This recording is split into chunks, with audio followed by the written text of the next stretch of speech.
At 3:30, we got North Texas, who went 1-0 to start the year, traveling to Western Michigan, who started 0-1. North Texas favored by 10 on ESPN+. Drew Mestemaker went 24-32, threw for 329 yards, 3 touchdowns, 0 interceptions for the Mean Green. Kiefer Sibley had 6 carries for 38 yards and a touchdown, and Cam Dorner had 7 catches for 98 yards and a touchdown. Brady Jones for the Broncos went 11-23, threw for 97 yards, 0 touchdown, 1 interception. Jalen Buckley had 9 carries for 21 yards, and Balin Brooks had 3 catches for 85 yards. These two teams have never played, by the way.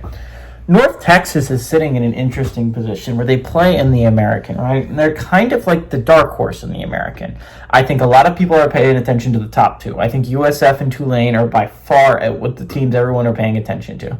And then you got the next two. Memphis and Navy are going to receive some attention, not nearly as much attention as the first two, but Navy's a team that's coming off a really good season, and Memphis are consistently good. Then we got North Texas. North Texas is kind of a sleeper in the American. They've played really well so far this year. They looked really solid last year. They just had some tough breaks. And you're talking about a North Texas team that can absolutely beat the top teams in the American, and they have a schedule that works out really nicely for them as well. North Texas is in that interesting spot where they don't get up a lot of attention, but this could absolutely be a North Texas team we're talking about in a couple of weeks for a team that can be competing for that college football playoff spot. Do I think that they're one of my 10 teams that I think can legitimately vie for a college football playoff spot? No, they're outside of my top 10.